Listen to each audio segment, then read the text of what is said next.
Itay, kayo na po muna ang bahala sa aking mag-ina. Alam ko na safe sila dito sa bahay, lalo na kasama kayo. Mahirap na, maraming masasamang tao ngayon na nagkalat, lalo na sa lugar ng bahay nila. Mas mabuti, dito na muna sila ng anak ko, habang nasa abroad ako. Huwag kang mag-alala iho, ako na ang bahala sa mag-ina mo. Tama-tama, wala naman akong pinagkakaabalahan dito, sabi ni Itay sa aking asawa na si Robert. Matagal ang pangarap ni Robert na mag-abroad para makabili kami ng sariling bahay. Doon kasi kami nakatira sa bahay ng mga magulang ko, kaya lang magulo sa lugar namin. Ayaw ng asawa ko na doon lumaki ang aming anak na si Lucas na 3 taong gulang na. Ako nga pala si Mercy, 27 years old. Ang aking asawa na si Robert ay graduate ng engineering pero hindi siya nakapasa ng board exam. Pero ang papasukan niyang trabaho sa ibang bansa ay related naman sa kanyang natapos. Ako naman ay hindi na nakagraduate dahil nabuntis na ako ng aking boyfriend na si Robert. Pero kahit na pareho kami nag-aaral, pinanagutan ako ni Robert at ipinakilala sa kanyang ama na si Itay. Matagal nang ulila sa ilang si Robert, kaya si Robert at ang kapatid nitong bunso ang pinagtuunan na lang ng pansin ni Itay. Pero na mag-asawa na si Ping, ang kapatid ni Robert, dahil nagsama na rin kami, naging mag-isa na lang sa kanilang bahay si Itay. Sa edad ni Itay na 62, hindi halata sa katawan niya, maalaga kasi ito, palibasa hindi stress sa mga anak. Lumaki kasi sina Robert na mababait at mapagmahal sa magulang. Matagal nang gusto ni Robert na doon kami tumira sa bahay nila kasama sina Itay at kapatid niya. Kaya lang medyo malayo sa trabaho noon ni Robert, kaya doon kami kina mama tumira pansamantala. Pero nang matanggap na si Robert sa matagal niya nang ina-applyan sa ibang bansa, kinausap ako na doon daw kami iiwan kina Itay at doon kami titira. Mag-isa lang si Itay sa bahay matapos na mag-asawa na rin si Ping at doon tumira sa nabili nilang bahay. Wala naman akong problema kay Itay dahil kitang-kita ko na mahal nito ang apo niyang si Lucas. Lagi itong magkasama at tila ba sila ang mag-ama. Minsan, isinasakay ni Itay sa kanyang balikat ang anak ko habang naglalakad. Tuwang-tuwa naman si Lucas sa lulo niya, lalo nang malaman niya na doon na kami titira sa bahay ng lolo Mario niya, ang Itay ni Robert. Mag-iingat kayo dito. Kapag gabi na, huwag niyong kalimutang isara ang gate. Itay, kayo na po ang bahala sa kanila, pahabol pa na sabi ni Robert, bago ito umalis ng bahay para sa 3 taon na kontrata sa ibang bansa. Sa umpisa nanibago talaga ako, lalo na yun ang unang pagkakataon na hindi ko makakatabi sa pagtulog ang aking asawa. Maging ang anak namin na si Lucas ay hindi rin makatulog sa unang gabi. Sanay kasi ito na nakayakap sa papa niya bago matulog. Pero dahil kay Itay, unti-unti nabawasan ang lungkot ng anak namin. Mas gusto kasi nitong matulog doon sa kwarto ng lolo niya. Kaya kahit paano, hindi ako hirap sa pag-aalaga ng anak namin na Robert. Ako kasi ang nagluluto ng pagkain namin, naglalaba at naglilinis ng bahay. Malaki talaga ang adjustment ko araw-araw. Pero dahil sa madalas naman tumatawag si Robert at nag-video call kami, unti-unti ay nasanay din ako. May mga pagkataon na kapag naliligo ako, nakabidyo ito at pinapanood ng asawa ko. Minsan naman kapag kumakain at pinapaliguan ko ang anak namin. Sa ilang buwan na ganun ang ginagawa namin, may mga request ng asawa ko na minsan ay ayaw ko. Kapag nalulungkot daw kasi siya at namimiss niya ako, gusto niya ako makita dahil naaalala niya ang mga ginagawa namin dito, lalo na noong bagong kasal kami. Oh iya, bakit parang namumugta ang mga mata mo? Umiyak ka ba? Inaway ka ba ng asawa mo? O baka namimiss mo ang asawa mo? Huwag ka magpatalo sa inip dahil mas mahirap ang pinagdadaanan ng asawa mo sa ibang bansa. Danas ko yan anak dahil matagal din ako nasa abroad. Sabi ni Itay sa akin na makita ako na namamaga ang aking mga mata. Totoo na umiyak ako dahil sa asawa ko, pero dahil hindi sa pagkamiss ko sa kanya, kung hindi dahil sa sinabi ng asawa ko sa akin. Mahal, kung namimiss mo ako dahil hindi mo ako makapiling, okay lang sa akin. Hindi ako makagalit, basta maging maligaya ka lang. Sabi ng asawa ko na si Robert na mag-usap kami sa video call. Sa una ay hindi ko maintindihan ang sinasabi ni Robert. Pero nang tanongin ko ulit, doon ko nalaman ang gusto niya. Umiyak talaga ako noon at hindi ko tinapos ang video call namin. Marahil, sinasabi ng asawa ko iyon dahil may iba na siyang babae doon. Unti-unti ay ayaw niya na sa akin. Samantalang 1 taon pa lang siya simula nang umalis. Hindi ko talaga matatanggap iyon na maipagpalit kami agad sa ibang babae. Hindi ko pinausap ang asawa ko ng sunod na gabi. Pero panay ang tawag niya sa akin at panay din ang sorry dahil sa nasabi niya. Doon ay nag-umpisa ako magtanong sa kanya kung sino ang ipinalit niya sa amin. Nagtaka ang asawa ko sa sinabi ko. Wala akong ipinalit sa'yo. Wala akong ibang babaeng mahal. Ikaw lang. Saka mahigpit ang batas dito sa Middle East. Sabi pa ng asawa ko sa mga paliwanag niya sa akin. Doon ko na naintindihan ang ibig niyang sabihin. Gusto pala niyang sabihin, payag daw siya na magkaroon ako ng relasyon sa ibang lalaki para mapunuan lang ang mga pagkakataon na kailangan ko ang aking asawa, lalo na kapag malamig ang panahon. Ang totoo, nararamdaman ko talaga iyon, lalo na sa edad ko ngayon. Alam ko sa sarili ko na naghahanap din ako, pero masaya na ako sa aking anak. Libang na ako sa pag-aalaga sa kanya. Saka, nandiyan naman palagi si Itay na lagi nakaalalay sa akin at nagpapaalala at nag-aalaga kay Lucas. Si Itay ang halos tumatayong ama ng anak namin ni Robert. Sorry mahal sa nasabi ko, pero huwag ka mag-alala. Kahit nagawin mo yon, hindi ako makagalit. Basta gusto ko maligaya ka habang wala ako. Sabi pa ni Robert na muli kami mag-usap sa video call. Doon ko rin nalaman na malungkot talaga ang buhay nila doon sa Middle East, lalo na kapag pinapakita niya sa video ang tinutulugan niya. Nakayakap siya sa isang unan at nakahiga sa isang double deck na sakto lamang ang sukat sa kanya. Kapag day off raw siya, gusto sana niyang mamasyal, kaya lang sobrang mahal daw ng bilihin, saka bawal din ang alak. Nagiging libangan lang pala nila at palipas ng oras na mga kasama niya sa trabaho ang pagkikipag-video call sa mga asawa at mga anak nila. Kaya ang simpleng request ng asawa ko na makita ko ay labis na palang nagpapasaya sa kanya. Kaya kahit na mapuyat ako, okay lang sa akin. Makakwentuhan ko lang ang asawa ko kahit na hating gabi na dito sa Pilipinas. Hanggang sa mas lumalim pa ang usapan namin tungkol doon sa sinasabi niya. Ang gusto niya, i-record ko raw sa video para papanoorin niya. Sinasakyan ko na lang ang sinasabi ng asawa ko na kunwari ay pumapaya ako sa gusto niya para lang masatisfy siya sa mga kwento niya sa akin. Talaga mahal, payag ka na. Kapag meron ka nakita, sabihan mo sa akin ha. Bago mo gawin iyon, ipakita mo sa akin ang lalaki. Mamaya, kung sino-sino lang, baka machismis pa tayo. Kikilatisin ko muna, sabi pa ni Robert sa akin. Natatawa lang ako dahil ang totoo ay wala naman talaga akong planong gawin iyon. Gusto ko lang na kahit paano ay masiyahan ang asawa ko sa pantasan niya. Sinasakyan ko na lang ang mga sinasabi ni Robert. Nakita ko talaga sa mukha ng asawa ko ang tuwa nang malaman niya na pumayag ako sa gusto niya. Mahal, kailan kaya yun? Tawagan mo agad ako ha.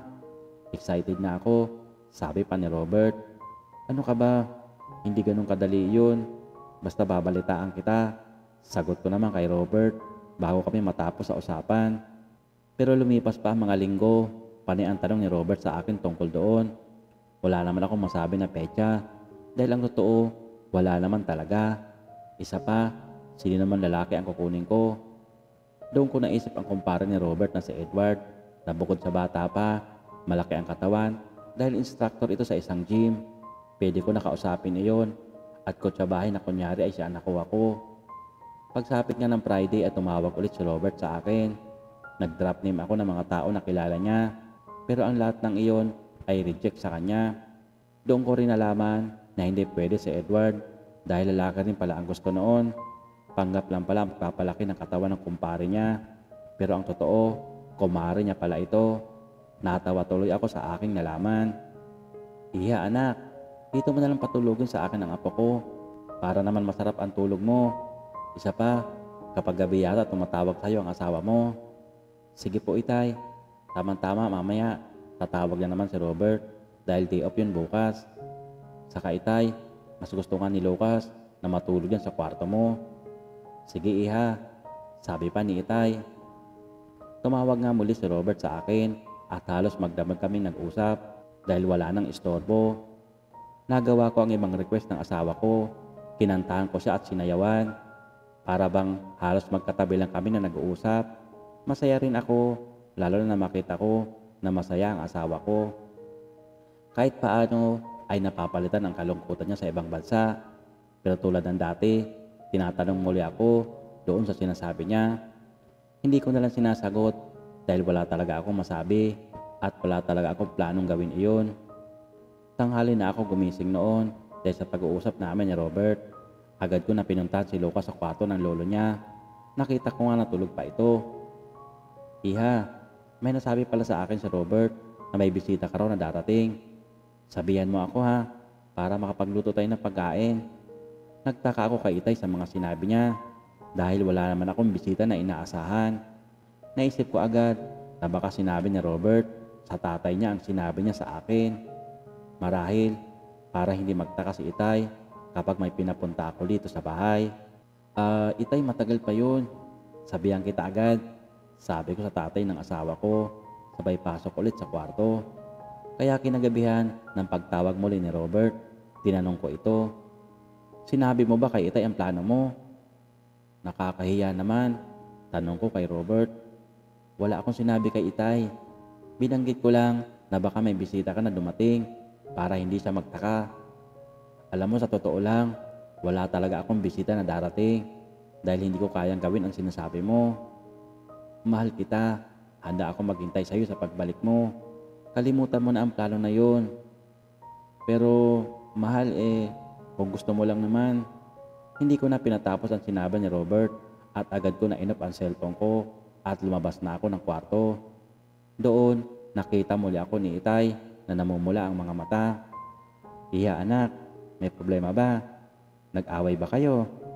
May maitutulong ba ako sa inyo? Sabihin mo lang, nandito ako, handang makinig sa'yo.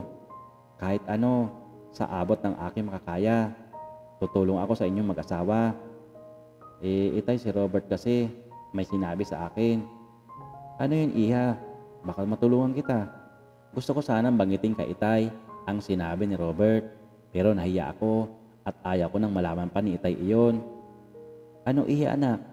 Magsabi ka lang. Mahirap yan makagalit kayo. Dagdag pa ni itay sa akin.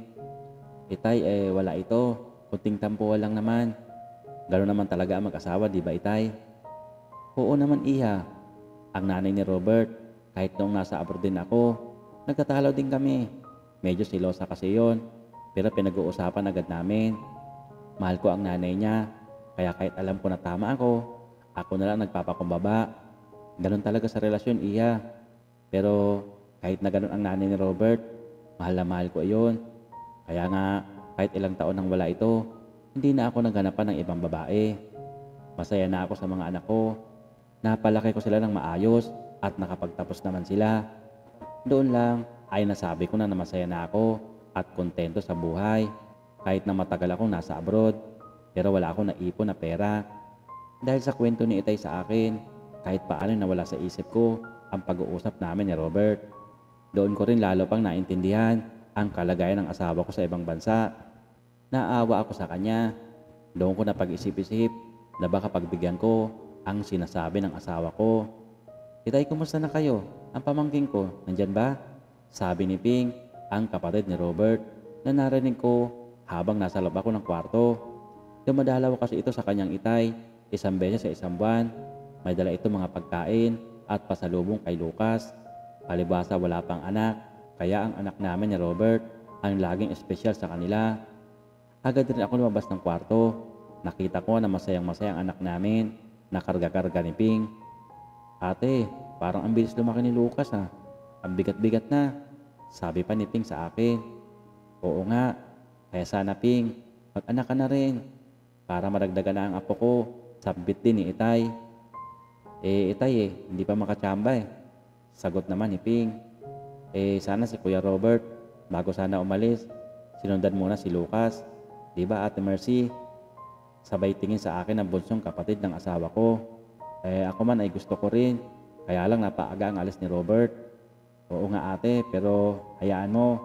Pagbalik ni Kuya, sigurado masusundan na agad si Lucas. Dumating naman ang gabi, may mga missed call sa akin si Robert. May mga emoji pa nakasama sa messages niya. Hindi ko naman binasa pa dahil ayaw ko munang pag-usapan pa ang mga nasabi niya sa akin. Kaya kinabukasan ay tinanong muli ako ni Itay kung nag-aaway para kami mag-asawa.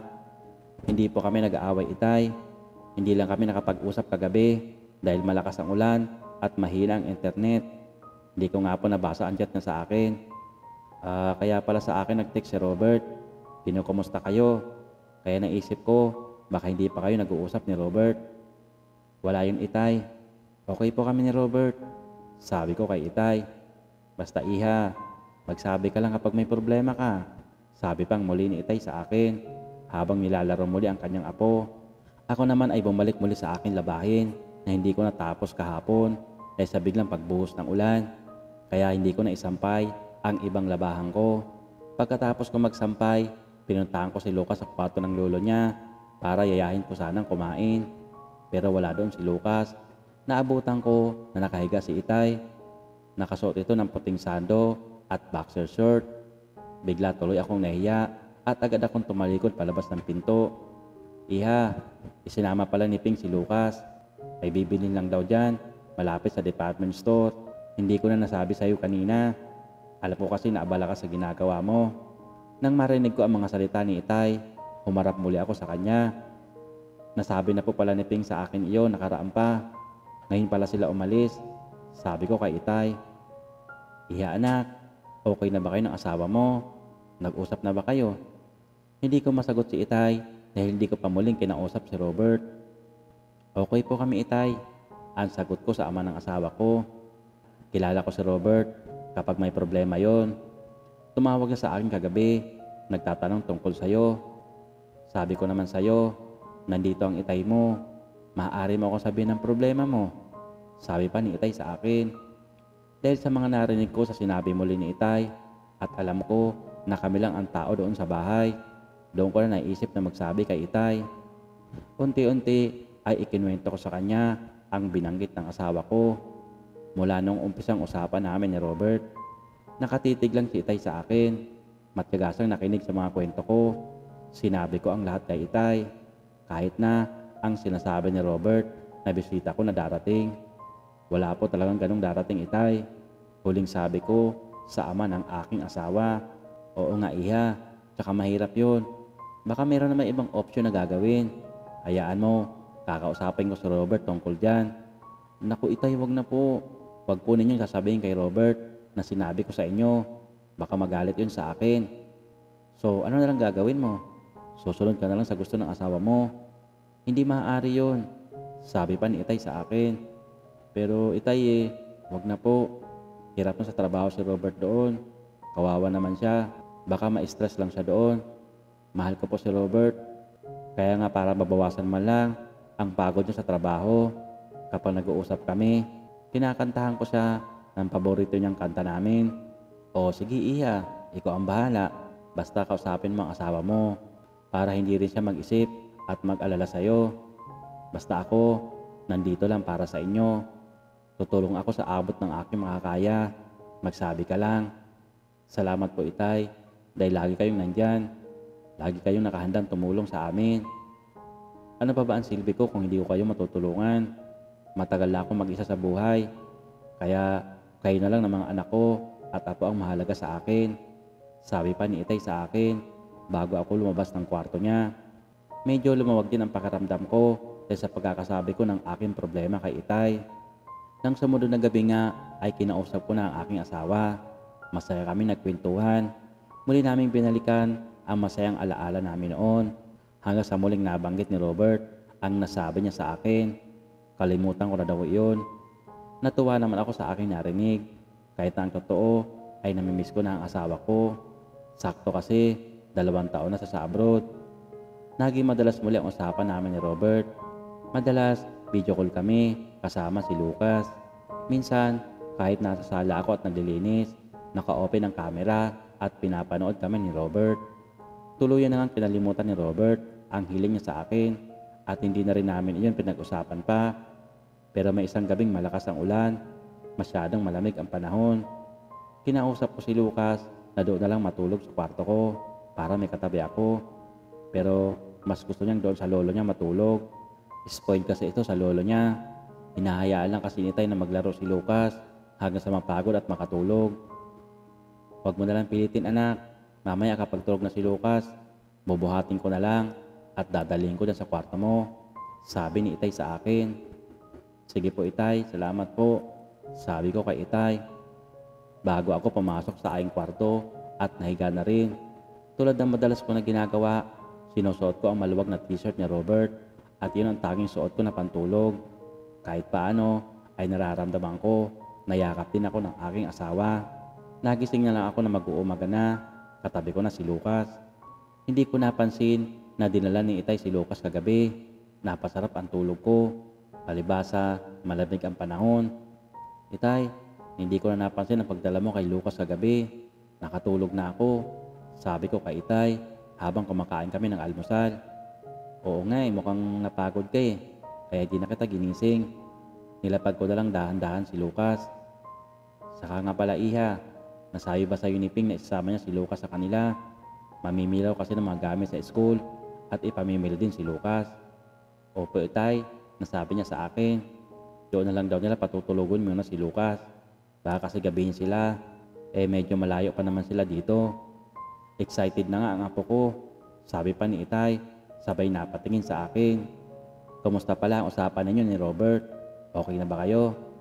Tungkol pala doon sa sinabi mo sa akin nakaraan. Matutulungan kita doon. Sabay na napatingin ako kay Itay at naalala ko muli ang sinabi ni Robert sa akin. Pero Itay, kinalimutan na namin iyon. Si Robert na rin po nagsabi na kalimutan na namin ang sinabi niya.